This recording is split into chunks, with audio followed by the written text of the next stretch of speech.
Good evening, everyone. I'm really excited to be here, and I hope you are too. So let's begin. Imagine if your father, your mother, your daughter, your son, your stepsister, anyone that you really care about was convicted of something that they were completely innocent of and were sentenced to death or life in prison. In preparation for my speech, I have done extensive research for my topic. On top of that, I am a criminal justice major, and I am a semester away from getting my associate's degree at Bucks County Community College. I have also taken classes related to my topic, such as my 110 criminal procedure class. Becoming more aware of the weaknesses of different criminal justice systems, and out of the courtroom, you can be a well-informed citizen. By reviewing the research that I found, thanks to unprofessional criminal procedures and unreliable forensic evidence, you can see that much improvement is needed in order to give back justice to the innocent. Let us begin by discussing in detail the many imperfections of criminal procedures in our criminal justice system. Poor criminal procedures often ruin lives. Of the case of Edward Elmore, he was sentenced to death in 1982, but was then given life in prison in 2004 for the murder of a white elderly woman killed in a gory manner in Greenwood, South Carolina. And the analysis that Brendan L. Garrett did from the book Anatomy of a Murder by Robert Traver, we can learn that police butchered the crime scene and actually did not interview a main suspect that was in the crime scene, and that same person gave them a tour of the crime scene. Also, jurors were very convinced of Elmore's guilt due to a comparison of pubic hairs that were found on the scene. And the thing is, back in the 1980s, hair analysis, DNA analysis was not really a thing, and all they did was compare using a microscope. At best, they could say that the two samples were similar, but they were not identical. And a lot of you in my survey did not really trust the whole DNA testing, and even then, back in the 1980s, it wasn't a thing. Also, a jailhouse informant had an attack on his conscience after speaking to his pastor and confessed that the 3 times he spoke against Elmore, he lied because he wanted leniency from the prosecutor, so he gave false information. Also, the police officer that placed him in the same cell as Elmore did it out of desperation and told him to help out with Elmore. Lastly, late in the report, they found out that there was no hairs at all.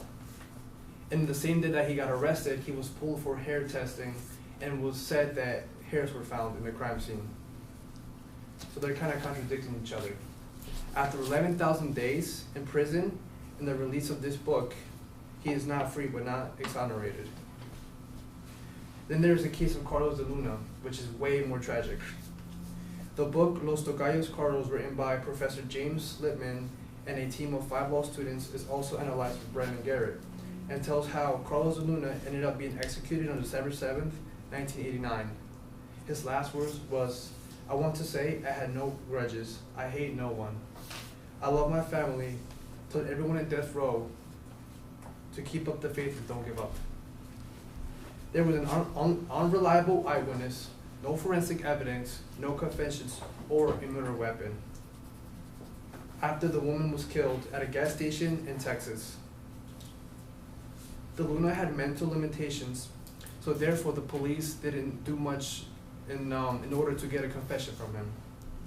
He was found around the crime scene under a car with childlike responses, and he was vaguely matching the description of Hispanic/5'9", and no other compelling story was in his favor, so he was given the death penalty. Someone named Carlos Hernandez even bragged of being the murderer, but the lead prosecutor ignored his comments. Not only has the criminal justice system have been affecting the lives of the innocent in negative ways, but so has forensic evidence. Many experts in this area agree that forensic evidence can be very unreliable. Professor Glenn P. Jackson of Forensic and Investigative Center at West Virginia University discusses in his Error, Terror, in Forensic Science, published in November 2016, that comparing techniques such as fingerprints, hair, and bite marks have been involved in wrongful convictions and extortions, and exonerations, excuse me. Furthermore, prosecuting attorneys in some jurisdictions will require a crime lab to be reported in a certain way, and in other jurisdictions, error rates of those comparison techniques are not known. And this is a bad thing because jurors depend on them way too often, and many of you, more than 50%, agree that they're not reliable. And some, up to low as 0%, believe that it's not reliable. Also, he states that the actual error rate of C's drug analysis, analytical chemists are rarely taught to use sophisticated approaches like the Bayesian networks during their deliberations. To clarify, these are probabilistic graphical models that represent a set of variables and other conditional dependencies via a directed acyclic graph. Also, the Wakayama arsenic case that took place on July 1998 in Wakayama, Japan, that killed or injured 67 people after eating curry at a neighborhood festival is also a good example of bad forensic evidence. Forensic analyst done in 2014 by Y. Kimura, working at the Corrections and Rehabilitation at the University of Rikuki in Japan, discovered that 1 out of hundreds of hairs of the main suspect had traces of arsenic 5 months after the poisoning. But during that time, it was very common for people to have traces of arsenic in their hair because they had extermination businesses that use arsenic and to kill white ants or whatever. So it was very common to have that.